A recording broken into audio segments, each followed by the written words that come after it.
Good morning students. Physics की class में आपका हार्दिक स्वागत है। लास्ट लेक्चर में अपन ने देखा था कि एक सम आवेशित चालक ठोस गोले के कारण विद्युत क्षेत्र की तीव्रता और उसका ग्राफ, ये ग्राफ था। तो ये ग्राफ गोलीय कोश और जो ठोस गोला है चालक गोला उसके लिए एक जैसा होगा, जो कि लास्ट लेक्चर में कंप्लीट करवा दिया था। अब आपको एक न्यूमेरिकल दिया था, उस न्यूमेरिकल को करने की कोशिश करना आप लोग, और उस न्यूमेरिकल का सॉल्यूशन अगला जब ये चैप्टर ख़त्म हो जाएगा, ये अभी अपन लास्ट डेरिवेशन करेंगे, ये 2 लेक्चर में ख़त्म होगा। इसके बाद में उसका सॉल्यूशन मैं आपको प्रोवाइड करवा दूँगा। उसका सॉल्यूशन थोड़ा डेरिवेशन टाइप है, थोड़ा बड़ा है। उसके अंदर सबसे पहले निरक्ष रेखा पर अपन कुल बल निकालेंगे और फिर उसका मैथमेटिक्स के मैक्सिमा मिनिमा निकाल कर वो बिंदु निकालेंगे जिसका आंसर मैंने आपको दे दिया। अगर होता है तो करें, अदरवाइज़ मैं उसका सॉल्यूशन प्रोवाइड करवा दूंगा, पर ट्राई सबको ज़रूर करना है। अब देखें अपन इसका लास्ट जो टॉपिक है वो देखते हैं। बेटा ये है समरूप आवेशित अचालक गोले के कारण विद्युत क्षेत्र। अब आपको एक बात तो ये ध्यान रखनी है, चालक और अचालक में क्या अंतर हुआ। भाई बेसिक सी बात तो ये है कि चालक जो गोला होता है, चालक होता है, उस चालक के अंदर क्या होता है कि मुक्त इलेक्ट्रॉन होते हैं, और वो मुक्त इलेक्ट्रॉन होते हैं तो अन्य किसी आवेश को अंदर नहीं आने देते। मतलब कुल मिलाकर कॉमन सी बात क्या है, कॉमन सी बात इतनी है कि चालक गोले को अगर आवेश देंगे तो उसकी सतह पर ही रहेगा, आंतरिक भाग में नहीं जाएगा। क्यों नहीं जाएगा भाई, आंतरिक भाग में पहले से मुक्त इलेक्ट्रॉन बैठे हैं आवेश के रूप में, तो कैसे आने देंगे वो। तो ध्यान केवल एक पॉइंट रखना है सिंपल सा, कि चालक जो भाग होता है, चालक होता है उसके आंतरिक भाग में आवेश प्रवेश नहीं कर पाता, और अचालक के आंतरिक भाग में आवेश प्रवेश कर जाता है। बस ये पॉइंट ध्यान रखना। अब बात आती है कि अचालक में आवेश क्यों पहुंच पाता है। भाई सिंपल सी बात है, चालक में पहले से आवेश विद्यमान थे, इसलिए आवेश विद्यमान होने के कारण बाहरी आवेश नहीं जा पाता था। लेकिन अचालक क्या होता है, अचालक जिसके अंदर मुक्त इलेक्ट्रॉनों की संख्या का अभाव हो, यानी जिसमें मुक्त इलेक्ट्रॉन अनुपस्थित हो, तो उसे अचालक कहते हैं। यानी उसमें इलेक्ट्रॉन है ही नहीं, उसमें आवेश है ही नहीं। और जब आवेश नहीं है तो फिर अपन क्या कहेंगे कि वहाँ पर कुछ भी नहीं है, तो आवेश देंगे तो वो सीधा कहाँ चला जाएगा, आंतरिक भाग में। तो यही अचालक की परिभाषा होती है, यही अचालक डेफिनेशन होती है, यही अचालक का प्रॉपर एप्रोप्रिएट डिटेल होती है। तो अब अपन देखते हैं अचालक गोला। तो अचालक वर्ड आते ही ध्यान रखना, एग्जाम में कंफ्यूज मत होना। एग्जाम में एक तो देगा चालक और एक देगा अचालक। चालक आते ही केवल उसकी सतह पे रखना आवेश, और अचालक आते ही उसके आंतरिक भाग में रखना है। आंतरिक भाग में कैसे, देखो ये रहा आंतरिक भाग, इस आंतरिक भाग में रखना है, सतह पे नहीं है, केवल आंतरिक भाग में। वो अपन देखते हैं। सबसे पहले कुछ मान लेते हैं। माना एक कैपिटल R त्रिज्या का अचालक गोला क्यों आवेश से समान रूप से आवेशित किया गया है। हमेशा त्रिज्या कैपिटल R रखनी है। इसे आवेश देने पर आवेश इसके संपूर्ण आयतन में वितरित हो जाता है, अतः आयतनिक आवेश घनत्व की परिभाषा से।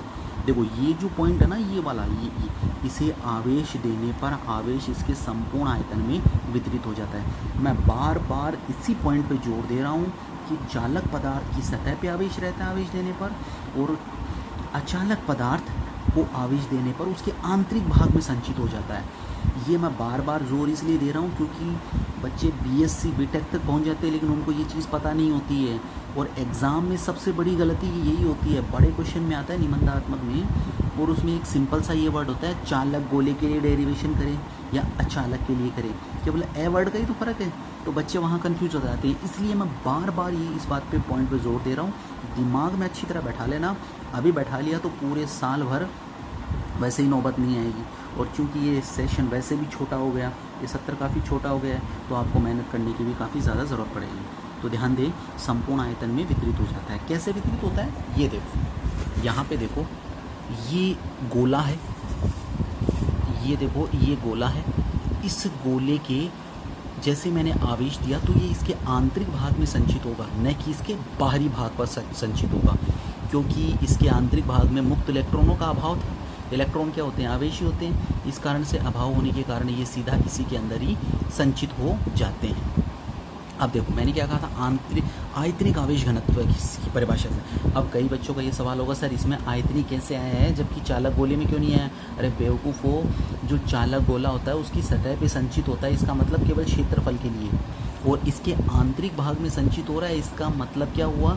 इसका मतलब ये हुआ कि इसके संपूर्ण आयतन में एक समान रूप से जमा हो रहा है, और जब संपूर्ण आयतन में आवेश जमा होता है तो उसके लिए आता है आयतनिक आवेश घनत्व है। और आयतनिक आवेश घनत्व क्या होता है? रो।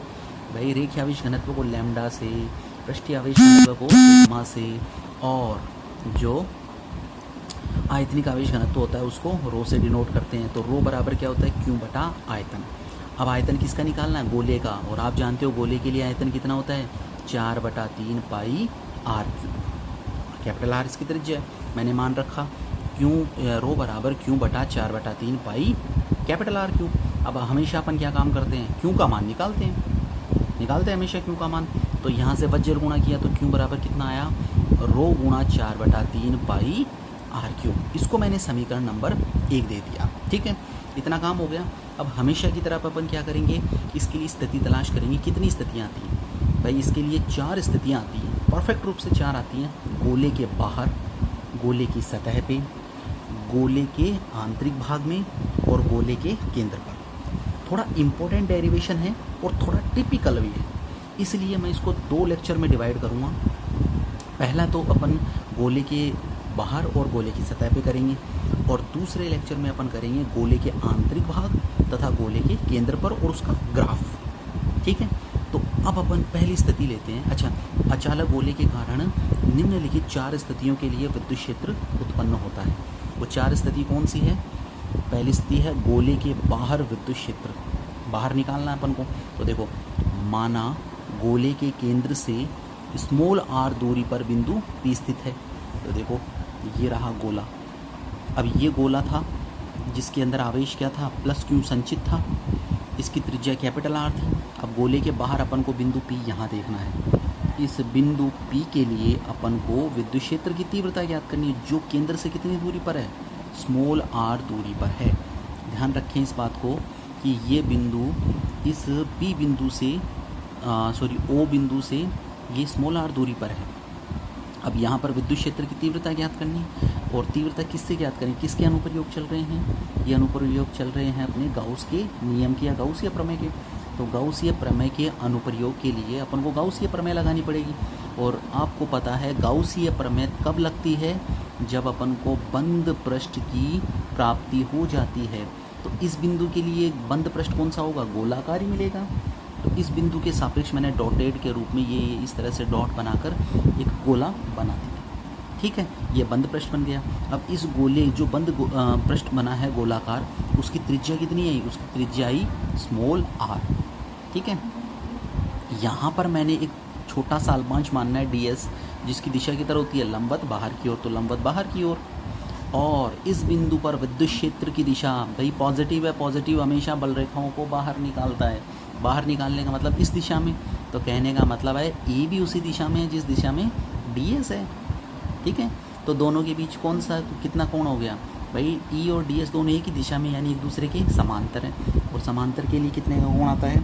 समांतर के लिए आता है 0 डिग्री का कोण। ठीक है, और गाउसीय बंद पृष्ठ ये हो ही गया। तो ये तो है डायग्राम। अब अपन थोड़ा सा इसके थ्योरी पे आते हैं। माना गोले के केंद्र से स्मॉल r दूरी पर बिंदु P स्थित है, जो गोले के बाहर है।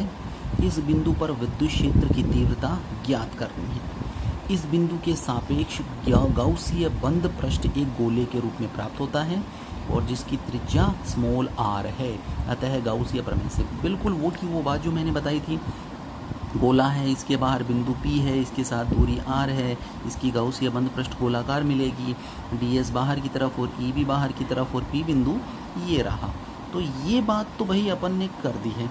तो अब इसमें अपन को क्या लगाना है? गाउसीय प्रमेय लगानी। तो ध्यान से देखें, गाउसीय प्रमेय क्या होती है?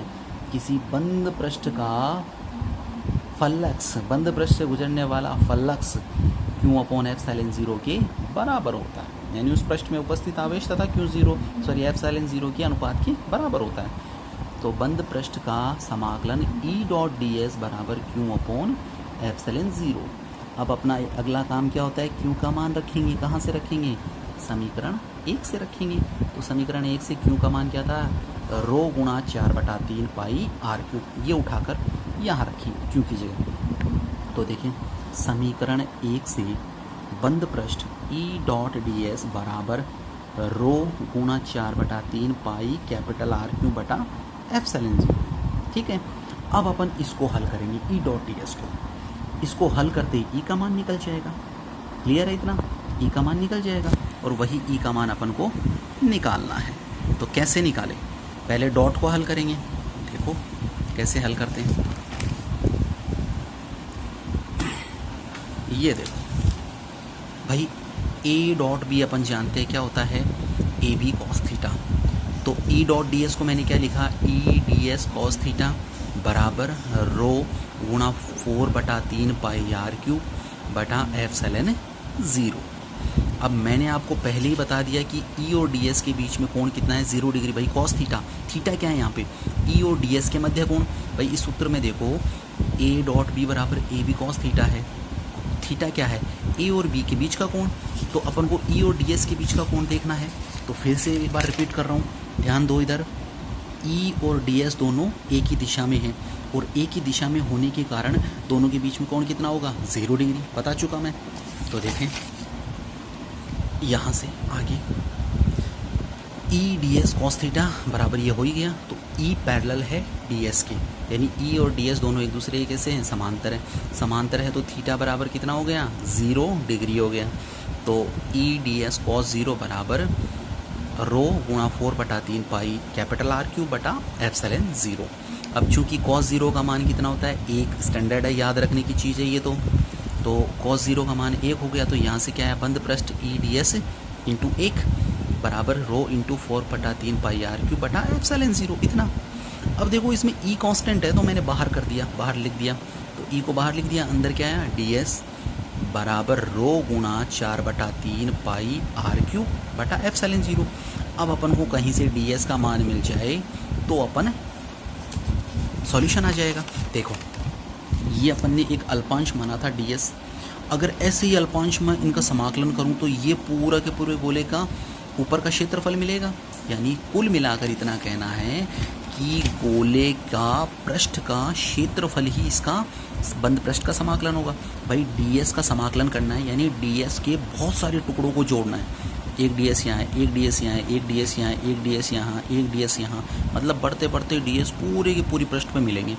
इन सबको जोड़ूंगा तो क्या मिलेगा, इस बड़े वाले गोले का पृष्ठीय क्षेत्रफल, और वो कितना होता है, 4 पाई स्मॉल आर स्क्वायर। ध्यान देना ये बड़े वाले गोले की त्रिज्या कितनी है, स्मॉल आर, तो स्मॉल आर स्क्वायर आएगा, नहीं कि कैपिटल आर स्क्वायर। तो देखो डी एस बंद पृष्ठ बराबर स्मॉल आर त्रिज्या के गोले का पृष्ठीय क्षेत्रफल, वो कितना है, 4 पाई स्मॉल आर स्क्वायर। ध्यान देना इस बात को, इस जगह पे नोट करना, अंडरलाइन कर लेना, दिमाग में बैठा लेना, जो करना है करो, लेकिन इसको ध्यान रखो कि यहाँ डी एस बड़े वाले गोले का है, न कि छोटे वाले गोले का। तो जो त्रिज्या आएगी वो बड़े वाले गोले की, यानी स्मॉल आर आएगी। तो स्मॉल आर त्रिज्या के गोले का पृष्ठीय क्षेत्रफल, आ गई दिमाग में बात कि स्मॉल आर त्रिज्या के गोले का पृष्ठीय क्षेत्रफल है ये, वो कितना हुआ, 4 पाई स्मॉल आर स्क्वायर। ठीक है, अब अपन आगे बढ़ते हैं। अतः ई गुणा, इस डी एस का मान यहाँ पे रख दिया, तो ई गुणा 4 पाई आर स्क्वायर बराबर रो गुणा 4/3 पाई कैपिटल आर क्यूब बटा एप्सिलॉन 0। अब ये इसके नीचे चला जाएगा, तो नीचे गया तो रो गुणा 4/3 pi capital R cube upon में epsilon 0 4 pi small R square. 4 pi से 4 पाई कटा तो क्या बचा, ई बराबर रो कैपिटल आर क्यूब बटा 3 एप्सिलॉन 0 स्मॉल आर स्क्वायर। ये पहला समीकरण है, मतलब पहला अपना कंप्लीट हो गया। गोले के बाहर विद्युत क्षेत्र की तीव्रता, समीकरण 3 दे दिया, जिसमें रो है, आर क्यूब भी है, एप्सिलॉन 0 है, 3 और आर स्क्वायर है। 2018 की एग्ज़ाम में ये पूछा गया था, बड़ा न्यूमेरिकल आया, बड़े निबंधात्मक क्वेश्चन आया था 3 नंबर का, जो पूछा गया था। तो 2019-20 दोनों में नहीं आया, तो चांसेस है इस बार आ जाए, तो अच्छी तरह से याद कर लेना इसको। अब देखो रो कांस्टेंट है, कैपिटल आर कांस्टेंट है, 3 एप्सिलॉन 0 कांस्टेंट है, लेकिन स्मॉल आर कांस्टेंट नहीं है, यही वेरिएबल है, तो ई समानुपाती 1/r²। तो ये तो हुआ गोले के बाहर। ठीक, अब देखिए अपन गोले की सतह पे, दूसरा है गोले की सतह पर विद्युत क्षेत्र ज्ञात करना। भाई सिंपल सी बात है, गोले के अगर बाहर ज्ञात कर लिया तो सतह पर ज्ञात करने के लिए जहाँ पर कैपिटल आर है वहाँ पर कैपिटल आर बराबर स्मॉल आर लिख देंगे अपन। तो देखो इसके लिए अपन क्या काम करें कि माना यहाँ पर देखो, माना इस स्थिति में बिंदु P गोले की सतह पर है जहाँ विद्युत क्षेत्र ज्ञात करना है। इस स्थिति में कैपिटल आर बराबर क्या होगा, स्मॉल आर। देखो ये गोला है, पहले यहाँ बिंदु था गोले के बाहर, सतह पे लाने के लिए उस बिंदु को कहाँ लाना पड़ेगा, यहाँ लाना पड़ेगा। तो यानी इस बी बिंदु पर ज्ञात करना है। अब पी बिंदु सतह पर है, यानी कैपिटल आर किसके बराबर है, स्मॉल आर के। भाई पी पर है तो ये क्या हो गई, ये त्रिज्या ही हो गई, तो यानी कैपिटल आर बराबर स्मॉल आर। अतः समीकरण 3 से सीधा सीधा करो, इसमें कोई लंबा चौड़ा करने की जरूरत नहीं है कि जो समीकरण 3 था उसमें स्मॉल आर की जगह मैं क्या लिख दूँ, कैपिटल आर। अब स्मॉल आर की जगह लिखना पड़ेगा क्योंकि गोले की त्रिज्या तो कैपिटल आर अपन को पता है, इसलिए यही मान अपन को लिखना पड़ेगा। तो देखो समीकरण 3 से, समीकरण 3 क्या था, समीकरण 3 था E बराबर ρr³ 3 ε0 r²। तो E सतह के लिए क्या काम करना पड़ेगा, कैपिटल आर बराबर स्मॉल आर। तो यहाँ पर स्मॉल आर की जगह कैपिटल आर लिखेंगे। E सतह बराबर ρr³ 3 ε0 और r² की जगह r³। भाई स्मॉल आर बराबर किसके, कैपिटल आर की, तो r² से ये कटा तो क्या बचा, यहाँ पे r बचा। तो E सतह कितना मिला अपन को, रो कैपिटल आर बटा 3 ε0। ये अपना दूसरा पार्ट हो गया सतह पे ज्ञात करने के लिए। अब चूंकि रो भी कांस्टेंट है, आर भी कांस्टेंट है, 3 भी कांस्टेंट है, ε0 भी कांस्टेंट है, तो यानी ई सतह बराबर कितना हो गया, नियत। तो ध्यान रखना, ये ज्ञात कर लिया विद्युत क्षेत्र गोले के बाहर, तो उसमें स्मॉल आर की जगह कैपिटल आर रख दो, वो क्या जाएगा, सतह के लिए। भाई 2 गोले अपन पहले कर चुके, तीसरे गोले का ये कर रहे हैं, सॉरी चौथे गोले का कर रहे हैं। तो सभी गोलों में क्या किया था, पहले बाहर का निकाल लिया, फिर सतह के लिए स्मॉल आर बराबर कैपिटल आर रख दिया और सॉल्व कर लिया। ठीक है, तो ये दोनों पोर्शन तो अपने कंप्लीट हो गए। अब इसमें 2 बचे हैं, एक तो बचा है गोले के आंतरिक भाग में और एक गोले के केंद्र में, वो अपन नेक्स्ट लेक्चर में करेंगे।